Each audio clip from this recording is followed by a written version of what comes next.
अस्सलाम वालेकुम मेरे प्यारे दोस्तों, जैसा कि मैंने आपसे कहा था कि मैं आप लोगों को प्रोसेस बताऊंगा कि चमड़ा सुखाने का जो तरीका है वो कैसे करते हैं। इसमें तो कोई स्मेल भी नहीं आएगी, कुछ भी नहीं आएगा, इंशाल्लाह बहुत बेहतरीन बनेगा। सबसे पहले तो हमारा जो चमड़ा आता है ना, देखिए मैं आपको कुछ चीज़ बताता हूँ। जैसा कि हमारा चमड़ा होता है ऐसे गोल, ये इसके पेट का हिस्सा है, ये पेट है पेट। जैसा कि डीटूटी जो होती है ना, बीच का हिस्सा जो पेशाब करने की उसकी जगह, यहाँ से आपको गर्दन के पास से काटते काटते जाना है और उसके पाखाने की जगह तक आप लोगों को पूरा उसको काट देना है, मतलब बीच से चीर देना है। खाटकी ने हमको यहाँ तक के हाथ काट के दिए होंगे बकरे की चमड़े के, तो आप लोगों के बीच से उसको ऐसे काटना है। यहाँ से कोनी वाला हिस्सा आएगा उसका, ये कट जाएगा, ये और ऐसा खुल जाएगा।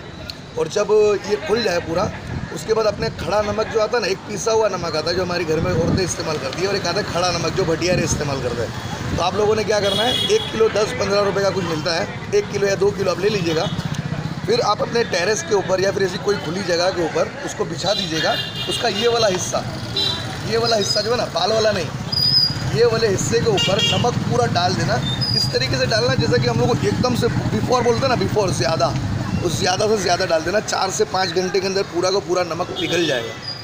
नमक पिघलने के बाद आपने क्या करना है, फिर एक छुरी मिलेगी या छुरा, आपको जैसी सहूलत, आपको उसको ऐसे रखना है, किसी भी चीज़ से एक पैर से इसको ऐसे दबा देना है, पैर रखकर फिर ऐसा छुरा रखकर ना उसको ऐसे घसेंगे ना, तो जितना वो चमड़ी जो होती है ना, चिकास वगैरह जो भी, वो चिकास की एक बड़ी जाड़ी परत निकलेगी। उसके बाद चमड़ा ऑलरेडी एकदम सॉफ्ट और एकदम खूबसूरत अंदर से निकलेगा, एकदम वाइट।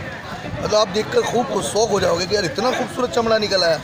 उसके बाद आपने क्या करना है, वो साफ़ हो जाने के बाद इसको एक मरतबा अच्छे से धो लेना है पानी के अंदर। फिर उसके बाद नमक, आप पिसा हुआ नमक लेंगे तो भी चलेगा।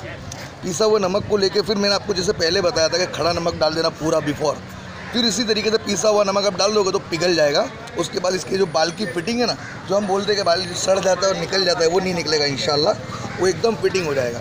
फिर तीसरे दिन या दूसरे दिन सूख जाएगा पानी, उसको पिघल जाए ना, उसके बाद उसको खड़ा रख देना किसी जगह पे, वो पानी सारा निथर जाएगा उसका।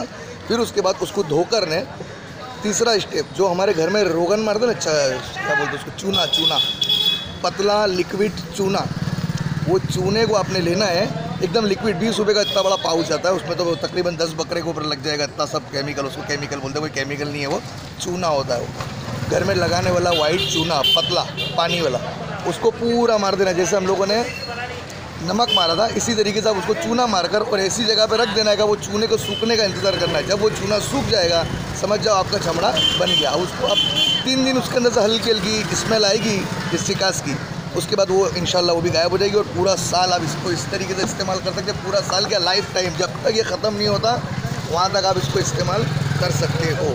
ठीक है हज़रत, इंशाल्लाह मेरे ख्याल से आपको ये उम्मीद है कि पसंद आई होगी वीडियो, तो ज़रूर बनाइएगा। अस्सलाम वालेकुम।